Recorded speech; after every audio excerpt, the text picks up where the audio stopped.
या उन्हाळ्यामध्ये अशी हिरव्या मिरचीची गवार भाजी नक्की ट्राय करा. खायला एक नंबर लागते. नेहमी तीच तीच मसाल्यांची भाजी खाऊन कंटाळा आला असेल तर अशी ही गवारीची हिरव्या मिरचीची भाजी नक्की ट्राय करा. गवारीची भाजी बनवण्यासाठी सर्वात आधी मी इथे गवार स्वच्छ धुवून घेतली आहे. 1 प्लेट म्हणजे पावशेर गवार आहे. स्वच्छ धुवून घेऊयात. भाजी बनवण्यासाठी इथे आपल्याला 1 प्लेट गवार लागणार आहे, 1 वाटी शेंगदाणे लागणार आहे, थोडीशी कोथिंबीर लागणार आहे, हिरवी मिरची आणि लसूण लागणार आहे. कढई गरम झाली की त्यामध्ये शेंगदाणे टाकून घेऊयात आणि शेंगदाणे लालसर होईपर्यंत मंद आचेवरती भाजून घेऊयात.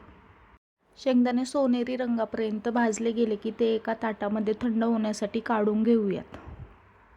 त्यानंतर आपण स्वच्छ धुवून घेतलेली गवार कढईमध्ये टाकून घेऊयात आणि गवारही 4-5 मिनिटं भाजून घेऊयात.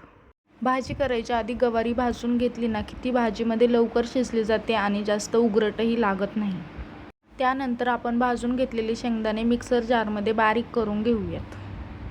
त्यानंतर मिक्सर जारमध्ये 7-8 हिरवी मिरची, 10-12 लसणाच्या पाकळ्या, थोडीशी कोथिंबीर आणि 1 चमचा जिरी टाकून घेऊयात आणि छान असं हिरवं वाटण तयार करून घेऊयात. मिरची छान बारीक करून घेऊयात.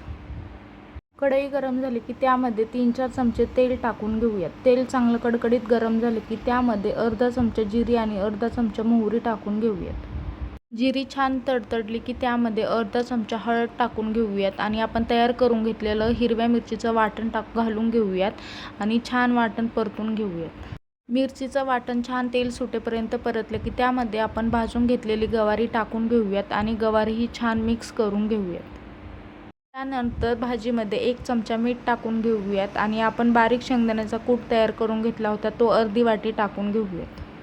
भाजी पुन्हा एकदा छान मिक्स करून घेऊयात.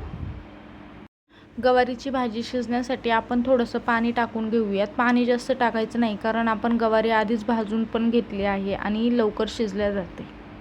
10 मिनिटं भाजी मंद आचेवरती झाकून ठेवूयात.